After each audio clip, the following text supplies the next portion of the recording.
Nous sommes maintenant dans la deuxième partie du rock and roll des années 50. Et là, on est en plein milieu des années 50. Il y a Ricky Nelson qui est très populaire, qui est un peu le Elvis, un peu des pauvres, comme on peut dire, mais il était très populaire, là, tu sais, pauvre, avec beaucoup de richesse autour, là, tu sais. Et, bien entendu, c'est l'arrivée d'un gars qui s'appelle Elvis Presley. Et ce gars-là, oui, on dit que c'est le sauveur. C'est le sauveur parce que là, à un moment donné, on trouvait que c'était de la musique du diable. Et on se disait, ben voyons donc, c'est quoi là, tu sais, c'est quoi cette musique-là? Et heureusement que Elvis était là pour tenir le fort. Parce que là, il y avait un son. Et lorsqu'on écoute du Elvis en 1955, et on écoute toute la gang, du Perry Como, on peut écouter même Bill Haley, Jerry Lee Lewis, n'importe lequel, OK?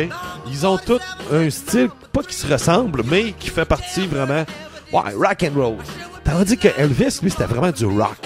C'est vraiment le précurseur du rock de ce qu'on a aujourd'hui. Il y avait un son qui était beaucoup plus évolué. On avait l'impression qu'on était 15 ans en avance sur son temps. On avait comme 15 ans d'avance avec un son que Elvis apportait.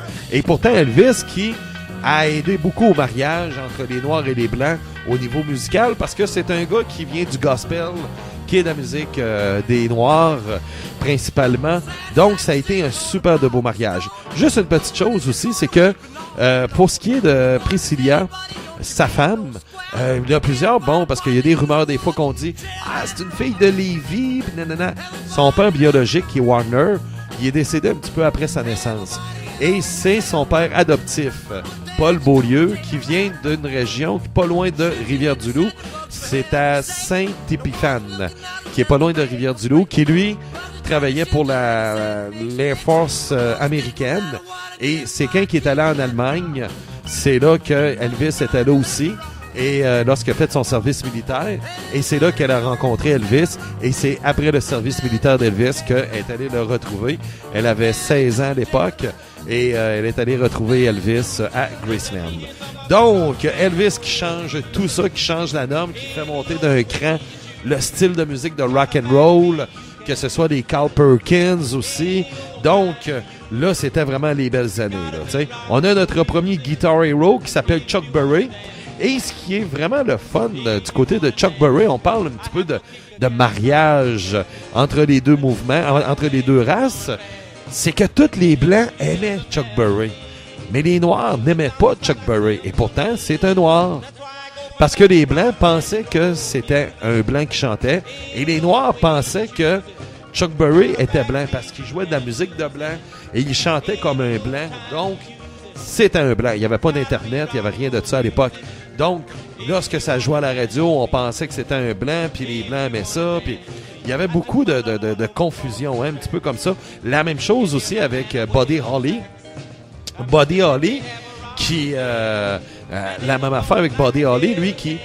On pensait que c'était un Noir, mais c'était un Blanc. Même qu'on l'a invité au Apollo Theater, c'était la place des Noirs, où ce que les Noirs jouaient en spectacle à Détroit.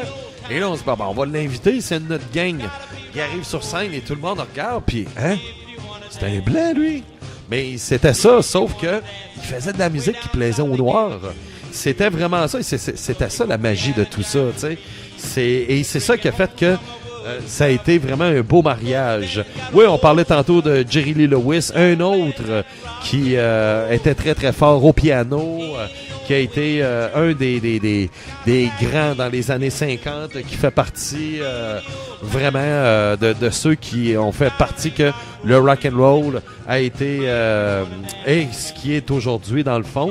Sauf que là, on va s'en aller en 1959. Oh, là, ça va pas bien. Jerry Lee Lewis. Lui, il marie sa cousine de 12 ans. Scandale, les gens sont en colère. Bye-bye, on veut plus rien savoir de toi. Toujours en 1959. Chuck Berry se fait pogner avec une jeune fille de 16 ans. Bye-bye, on veut plus rien savoir de toi. Oh, ça continue. Elvis est dans l'armée. Donc, il n'est plus là. Oublie ça. Buddy Holly, on va en parler tantôt. Lui, il est mort d'un accident d'avion avec Richie Valens de la Bamba. Et aussi, bon, c'est en février 59, Buddy Holly, avec Richie Valens et Big Brothers, qui sont morts en avion. C'est justement American Pie, la chanson American Pie qui au début des années 70, ben elle est reliée à ça, là, tu sais, la journée où ce que la musique elle est morte, là, bon ben justement elle est reliée à ça. Eddie Cochran, toujours en 1959, meurt d'un accident d'auto. Il y a Little Richards qui devient pasteur. C'est ça, Chuck Berry qui a été en prison en passant là, pour les attouchements d'une mineure. Ça va pas bien, là. Tu sais, ça va vraiment pas bien. Il y a celui qui chante Rock Around the Clock, Bill Haley, qui a des problèmes de santé. Donc, on est en train de voir que là, coudonc, tout le monde est en train de tomber comme des mouches en 1959. Et on se dit, coudonc, peut-être que le rock and roll est maintenant terminé, il est mort. Ben, c'est ce qu'on a vraiment cru à cette époque-là, hein. Parce que là, tout le monde, ça tombait tout, là. On arrive en 1960 et il y en avait presque plus. Là, c'était l'arrivée d'un son où ce que les gens avaient peut-être plus besoin d'un son beaucoup plus pop, hein, avec les Marcel, les Everly Brothers, Neil Sedaka. Mais on avait quand même Roy Orbison qui était dans les Rockers, qui a quand même un petit peu été le survivant de tout ça.